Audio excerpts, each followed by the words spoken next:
Welcome to Getting Back Up, where grief meets growth. Two men, two fathers, and one shared journey of rebuilding. We're talking about life after cancer, love, loss, and everything no one tells you.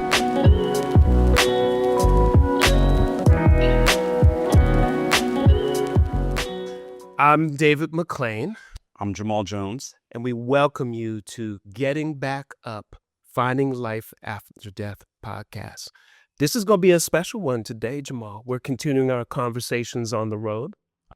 We always have fun. We do. Between getting to meet new people. Right. The fun of travel and, all the spectacular things that go into visiting another location. So. Absolutely. So today we're in Austin, Texas. Lovely, sunny, better than where we come in Maplewood, New Jersey at this point, 20 degrees. We're joined by a very special guest today, Dr. Nicole Clark. Mm-hmm. She a longtime psychotherapist. She can tell us about her story from there, moving into Emmy Award-winning journalism, working for Spectrum News. Very much in totality, she's about health. She natural bodybuilding champion. I'm going to say. I'm just going to start with champion. Yes. So because that's what she is. Just give her flowers. Oh, absolutely, absolutely. So we want to welcome Dr. Nicole Clark. How are you doing today? Hello. I'm excited to be with both of you. Thank you for the invitation. Of course, thank you. It's our honor to have you. We appreciate you making the time for us. Absolutely, absolutely. Now, something that we do on the Getting Back Up podcast, we start with the beginnings, the origins, really. So we want to hear about growing up, the household, the parents. Give us a sense of where you grew up and just start there, because we want to hear about your connection to the parents and give us that kind of brief history. Absolutely. So I'm from Houston, Texas. I grew up in Houston. Grew up with both parents for a while, and then I lived with my mom for a while, and then I went to high school. And during that time, I lived with my grandmother, Matia. And they got to have your Matia. She's amazing. And she just lived in a better school district. So the decision was made for me to live with her, go to school, and just give me the best launching, into adulthood possible. That was awesome. I was very active. Cheerleader and track and student council and Black History Committee and on and on and on. Stayed very active. I did the morning announcements.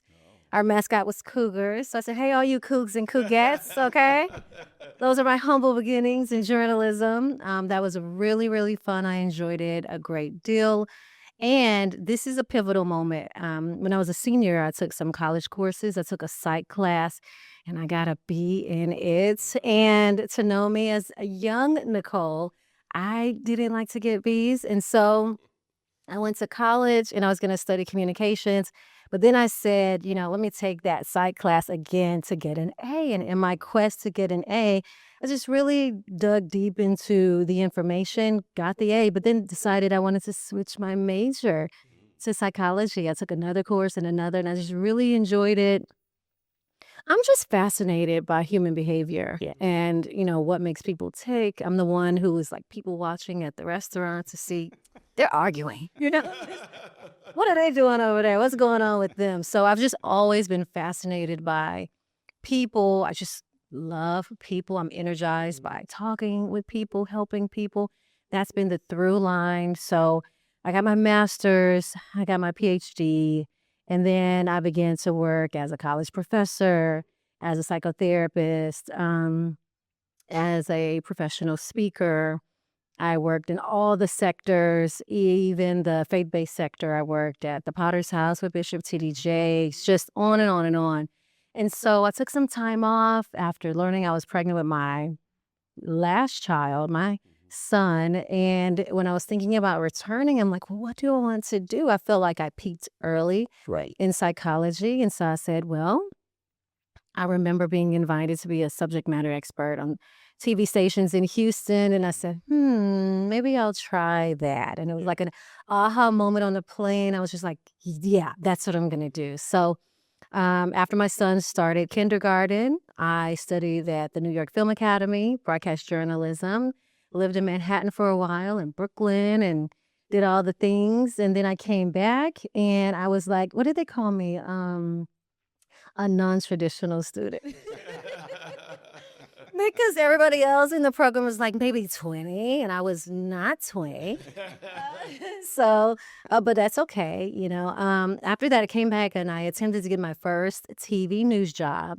And with a Ph.D. and not 20, like the news directors were like, "Are you serious?" And I'm like, "No, I am. You know, I want to like earn, you know, my wings. I want to like pull myself up by my bootstraps. I don't want to just come in and be like on your morning show. I want to be a credible journalist." And so they're like, "Well, do you know what the salary is?" And I was like, "Yes, I'll just call that mission work." So because the salary was like 13 grand at the time, the annual salary. So But you're working towards a passion, so sometimes the passion that's the cost of that. and that's why I called it mission work, because it was bigger than the salaries, and Yeah, it, exactly. it was purposeful. And from that first job in TV in Victoria, Texas, as a news reporter, then news anchor, then I worked in Louisiana, and then I came to Austin, and now I have the pleasure of merging the two worlds. So there's psychology and journalism. I'm an evening news anchor, but then I'm also our in the States only national mental health correspondent. Wow. So I'm delighted to be able to do that. I still get to help people. I just get to reach even more people. So I can relate to the work that you do in that way. Yeah. No, I appreciate the through line and how you made some different changes to go towards what you were really passionate about. I think that's Mhm.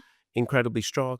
I do want to go back to the origin of also when you think of psychotherapy, Yes. just what you witnessed in the sense of interaction. You said you went to your grandmother's because the school district was better. What interaction were you seeing with your parents at all? How were you connected to them? So let me start there. I have other questions, but yeah. Yeah, so still connected with my mom and my dad. I went to live with my paternal grandmother, so my dad's mom, and I'd always been around. She was always just a part. We were always close knit. Honestly, I saw her as my best friend. Yeah. I would spend summers with her, and so she was really like a second mom to me. So I enjoyed that time with her. I related to her. I think even in ways that I didn't relate to my mom. I think my mom was a young mother. My parents were both young, and they were just really trying to figure a lot out. And she kind of already had things figured out. So she was like, let me just help y'all because this one is kind of special. There's something here that we want to nurture. And I'm glad that they were supportive of that. They weren't selfish when it came to that. And yeah, that's how it went. Was there anything in your interactions and your connection with your grandmother in particular that really helped to kind of fuel your interest in psychology in that world and relating to people? I always say she was the first psychologist in the family because she had a way with us. Like she was definitely you get more bees with honey type. And she was so sweet. And she would say, but it was so psychological when I look back on it. She would say things like, well, baby, you know, I'm getting old. And if you want me at your graduation, you need to go straight through. Like, oh my God. There were I 6 or want 7 you- lessons in that statement. I want you at my graduation. So I went literally straight through. I graduated in 3 years. I went year round to make sure she was there. Yeah. And then afterwards, I was like, you're not sick or anything. Like, Some Jedi she mind just didn't tricks. want me to go to the Greek show at a party, you know. So, yeah, Was that's there how ever she a time functioned. she raised her voice that you can remember? Or was it more about some of the sayings and just her persona and the warmth? I think it was the respect. She was very hardworking, just like my grandfather, but I saw her wear so many hats. She was a nurse. She owned her own hair salon in the neighborhood. Like she did so many things. And she was the first to introduce me to God. And we had Bible study on Saturday. And I was just so grateful for her. She had already raised her kids. And now she allowed me to be in her home while I went to high school. And I think there was just so much gratitude that I did not want to disappoint her. And she was not one who would raise their voice and curse and things like that. When she got quiet, you know, or when her voice lowered, that's when you knew it was a problem. Like if she was all like, you don't need to, it's like, Or she's like, listen, let me, if I tell you one more time, something like, then I'm like, okay, y'all stop. Yeah, Stop, when the stop, stop. when the volume drops. Oh my goodness. Okay. That's what it's like. Forget about it. Yes. And you didn't have to have a visitation from Mr. Belt or anything like that. No. Different time period. We all are familiar Now, with. with my mom, yes, absolutely, yes. With my mom, yes, that is how she operated. Yeah. But my grandmother, quite the opposite. She did not. I do remember one time, like literally one time, I had an issue with my grandmother. I blame it on hormones. Okay, so I think we had gone to a gas station, and I wanted like some Skittles, something simple. And in the gas station, and I was like, I want some Skittles, and she's like, well, no, I can't get. I was like, well. So whatever I did, Yeah. she was not having it. And she just said, get in the car. She just did this whole thing. I was like, she embarrassed me at Exxon. And I get in the car and she's like, I don't know why you act like that. And then she threw the Skittles in the back seat. And so it was just like, I felt awful because she still got this. So I didn't need to act that way. So it was a valuable lesson. Yeah. That what's meant for you will come to you. You don't have to Did there lose yourself. that being her being your paternal father, did you ever did that help you understand your dad more and how he was raised or what lessons he brought to you? I think so. Again, like he just continued her parenting style. And so certainly I understood it, but I really saw him when Matilda was around. It was like everybody was her children. And so I just saw him as someone else who has to listen to Matilda. I just saw that way. She read. Yeah, she did. He fell in line. Everybody did. Good. Yes. Mm-hmm. That's good. Well, I think that's interesting, bringing all of that together and understanding where you come from and understanding your background and Your original program. your original programming, how important that is and how that fueled your career in psychology. Is there ever a moment where you are in your career now where you're in a field or reporting on something and you really get to like double in and leverage your experience as a psychologist? All the time, every day. Yeah. Because I work with people. Yeah. So whether it's interviewing someone or, conferring with a coworker or serving as a mentor with a younger reporter or collaborating even with my news director, there are many opportunities where psychology is a part of it because it is like the lens through which I look at life and how I interact with people and understand people. I'm always gauging personality types. I'm always considering, the approach that's best given the individual that I'm talking to. It just informs everything. How I frame breaking news, how I, present as a news anchor, just everything. Just getting a certain resonance from people, a connection, a reaction. I think it's all about connection. Yeah. And if there are impediments to that, trying to comprehend and understand what that is. And so maybe I take a deeper approach to it. Maybe my questions, with a guest may be a bit deeper because of the psychology. That's what I've been told, like not the average questions. So things like that. Yeah. Yeah, I mean, I think it sounds like you have told a lot of deep human stories or revealed them, pulled them out of people as well. When you think about off camera and the work that you've done on camera, then that interview is over. So anything that has really stuck with you during that off camera time that you experience on camera that just kind of has stayed with you? I think, just people, that everyone has a story, that everyone is just trying to do the best they can with what they have.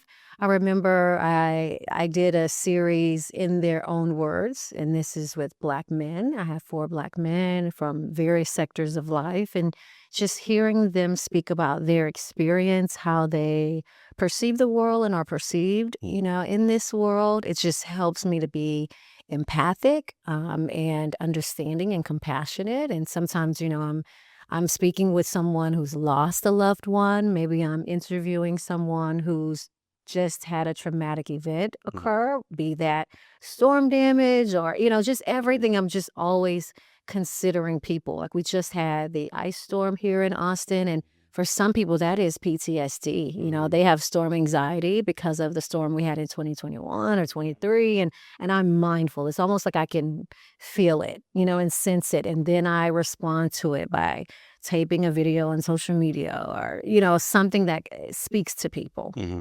And let me also ask, to hear the stories from people that you're just meeting. Then when you think about the people in your home and how you interpret that news, how do those discussions go with your children, age appropriate? You have a couple that are older. Tell me about that process of some of the news stories you work on that your children want to discuss with you. Oh, absolutely. All the time. So I do segments, how to talk to kids about ... The most recent, I think this was last week, and I was talking to my 16-year-old on the drive to school. I was like, so, son, yeah, they're going to have walkouts at your school today.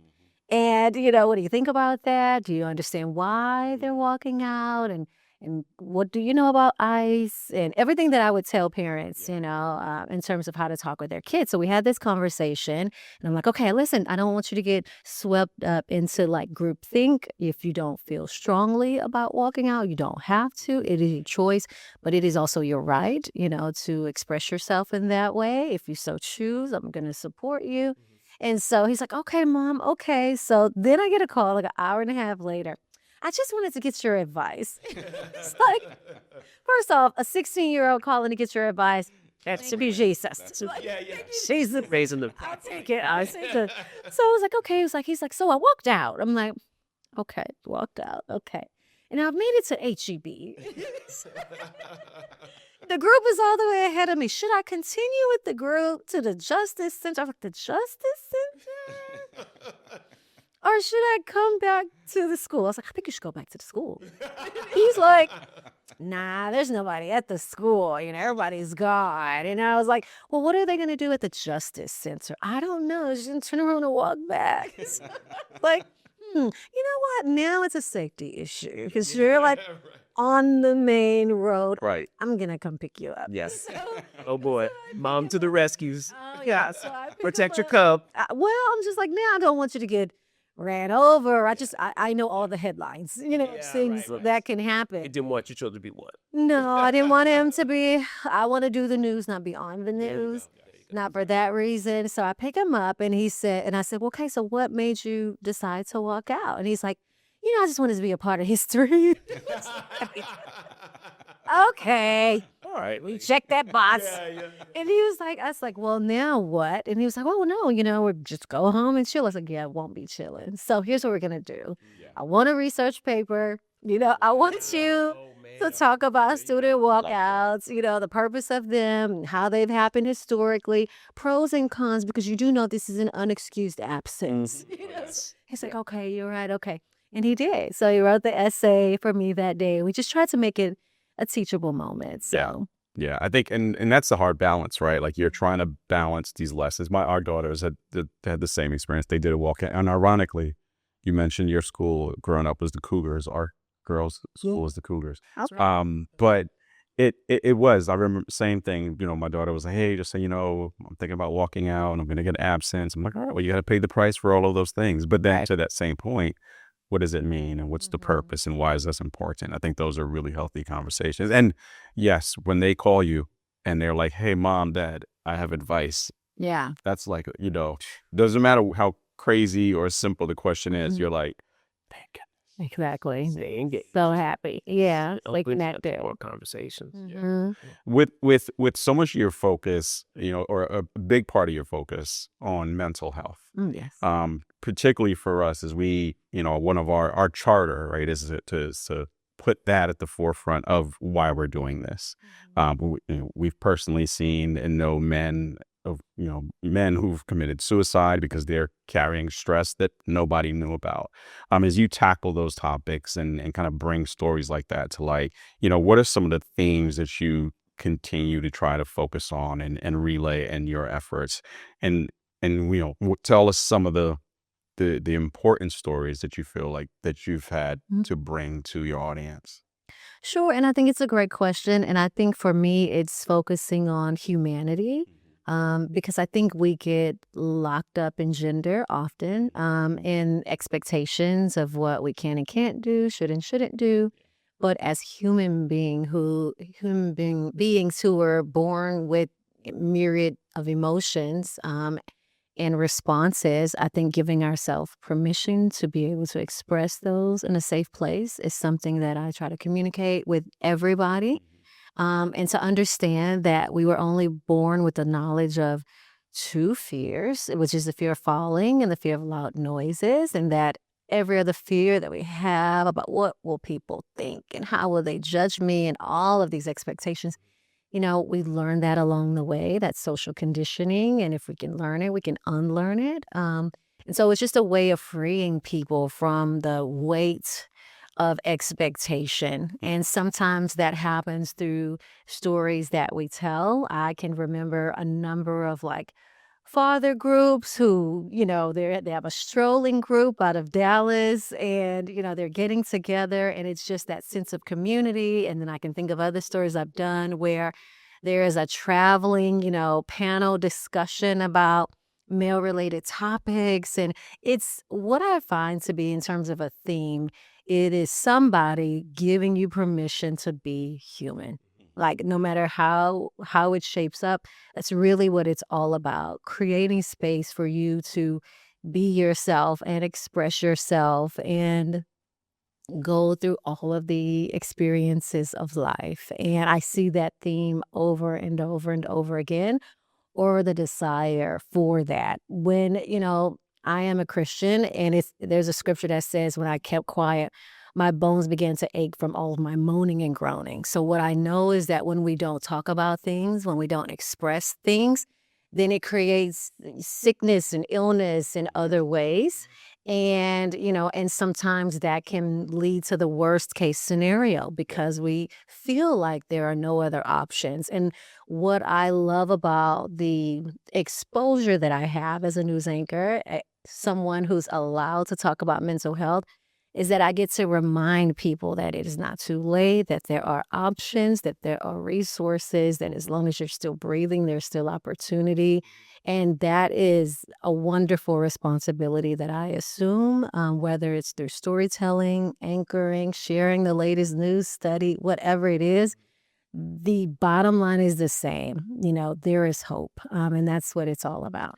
What about mental health and wellness in your own family? How do you all address it in your own family, whether in your household or those you're related to who Sure. all over this country, wherever they are? How is that addressed, mental health in your own family, and how you talk about it with us? So I think it starts with each individual. Mm-hmm. So for me, I'm a proponent of mental health and wellness. And it's a part of everything that I do. You mentioned the physical health aspect, and that's a part of it. Just being healthy, just being able to enjoy your life without restriction or limitation. Right. I support that as an individual. Self-care is huge for me. And with that, I model that for my kids. There are times when they may want to take a mental health day, or they may need a break, from whatever is going on. There are times when I will create space to have a discussion about things that are going on. So all of that is promoting mental health, with my kids. And then that expands out to my extended family and to my friends. In terms of just checking in, I'm a big proponent of checking in with the people you care about. Sure. No matter how strong they present themselves to be, but checking in with them and then with my loved ones, including my family members. So it just kind of filters out to all of the spheres of my life, and just making sure that people understand that it's a real and valuable aspect of your personhood, and it can't be ignored. And I think the COVID-19 pandemic really brought that to light, when we were socially isolated and getting on each other's nerves and our own nerves. And, and was just what is going on? And I'm not physically sick, but I'm sick and tired of this. Take this off. Let me go. Exactly. Do something for myself. Maybe I need that vitamin D, And so I think it just reminded us of a couple of things, which is that social connection is real, and that we need it. Yeah. Loneliness is real. And when we are faced with issues, maybe in relationships that we've been ignoring or avoiding, we can't just do that forever. So it just made us face ourselves and each other in a way that we hadn't had to before. And I would like to think on the other side of that many people are considering the importance and value of mental health. I know that to be the case with younger generations. I've done a number of panel discussions with college students, high school students who are very clear on the importance of mental health and will now say, I'm not dating someone who is not prioritizing their mental health. And I think that is awesome. Yeah. I think it's awesome. In a situation where that had to come in frame during COVID, and we're talking intergenerationally in your family, were people more open and approachable in having that discussion, do you feel, in a way they hadn't before? Because generationally, for so many of us, that discussion is, just keep them in the back room. Right. Or something like that. Just something's wrong with X. Or just pray for. Just pray. Just pray on it. Just pray for it's going to be okay. Yes, exactly. That's right. Yes, I think so. I think in my family in particular, across generations, I think people were more apt to talk about their frustrations, frankly, and their fears. Because there was a period of time at the height of the pandemic when we were losing people. Yeah. And there was a great deal of fear of death and dying. And that feeling of uncertainty was prevalent. Yeah. Because we had not encountered a pandemic at that level before. And so there was a lot of people feeling out of control, needing to attach to something outside of themselves, bigger than themselves. And that's when we started to see a ton of people turning to telehealth and telemental health and support groups in their church and all sorts of things to try to have a sense of relief. Yeah. I like the idea. I mean, you talked about, being intentional about reaching out to friends and family and checking in on them and seeing how they're doing. I know even for myself, after my experience, one of the things that I started doing, having conversations with my friends and my guy friends, and I'm like, hey, how you doing? And I'm like, I'm chilling. I can't complain. And I'm like, no, you can complain. Or double click into it. No, how are you really feeling about that? It's amazing how you get a different answer when you don't let somebody just breeze by the first natural response. And I think that's something, to your point, on being able to tune into people more, being able to tune into your friends and family more and really extract what's really going on, obviously in a private way wherever if they're ready to talk about something. But I think that's important. I think it's huge. It's the old adage, people don't care what you know until they know that you care. And so when people get a sense that you genuinely care, then they will mimic your openness. They will open as well. And it's always fascinating for me is when you get that initial knee-jerk response, it's usually more high-pitched. I'm blessed and highly favored. I'm good. Life is good. But then we go deep and we're like, but how are you really? Yeah, exactly. And then, so I go deeper and then they go, well, actually. Oh, vocal change. And I'm like, well, okay. I'm on the socials and doing all the pictures. Let's Fighting with all Exactly. It's that's a lot of work. That's a lot of work. It's so much, easier to just kind of deal with the real. And that's where I live. So and people know, and sometimes they're like, I'm not making eye contact with you. You're going to ask about me. No, I'm not ready. I'm not ready. I'm like, It's too deep. Yeah. Yeah. But it's good. At least they know that you're available for that. Yeah, I think that's true. The same thing. They know, somebody may call you or you call somebody and check on them, and they're not ready for it. But at some point in time, they're gonna pick up that phone and or send you a message, and you're gonna know, okay, they're ready to crack this door open a little bit. Right. And they're not your patients, Yeah. They're your friends, especially in the context of how you came through psychotherapy for so many years. However, they're your friends, and there's this common connection. Clearly, that we're all struggling to a great extent. And you know what I Human, as you said. 100% human. And what I always say is, if you're not paying, I'm not, I'm not counseling you, I'm not analyzing you, but I do get to care about you. That's correct. I do get to have unconditional positive regard as it regards you. So I can still care about you, and I don't have to psychoanalyze you that you think. Yeah. So. Yeah. Looking back at your career, what To this point, to this point, it's still because it's she has still, other projects. yeah, still projects, it's Mhm. still thriving, it's still going. What part of your work makes you really kind of look at, your successes, your accomplishments, your path, and tell you today that yes, this is the work that I want to be doing. This is why. This is why I do it. Um, I think, I think when I get feedback from clients who say, "Hey, you don't know, but that thing you said, or that conversation we had, or that time you called me, it was right on time, or it was what I needed." So that feedback is useful. I get feedback from viewers who said, "I didn't even know that. I didn't even know we had that resource," or "I'm glad you touched on that topic," or, "It's really important to talk about." So I think that feedback just lets me know that there is space for the work that is being done. Yeah. And I don't know, I just count it a joy to be able to help in any capacity. So I just believe it's good work, no matter whether it's me or anybody else. I just think it's important for us to be in tune with our mental health and not ignore it and see ourselves as a full being, including that part. So that's the feedback that I get. There was a time when, I was working for the Potter's House and a mega church, very popular pastor. And I was like, I just don't, where do I go from here? Like, I just like, I don't know. Like, this is the ceiling. That's what I thought. But for me, God just had a bigger dream. And then when I was like moving into journalism, I mean, we got varied views, of journalism. And I was like, oh man, how will this affect my credibility? And how is this going to go? And, there are a few people who had crossed over, Sanjay Gupta, Sunny Hostin, a few people had crossed into journalism, but I wasn't completely sure what that process would be like. And becoming national mental health correspondent was something I pitched. There was no position at my job for that. There was no requisition number for that. I literally went to the executives and I said, hey, this is a need. And I think this is something that we should do. And it's news, and I do think it's news and I do think it's a service to the community and full PowerPoint presentation. And we created a position. So that was very gratifying for me and a reminder that, yep, there's still work to be done, even though you've sort of peaked and peaked and peaked. And, Yeah. as Oprah say, you just have to dream a bigger dream. So I don't know what's next, but I do know that, the work that I'm doing currently serves a purpose. And even to talk about the bodybuilding part, like I didn't see that. I mean, I was a cheerleader in the past. I do like to work out.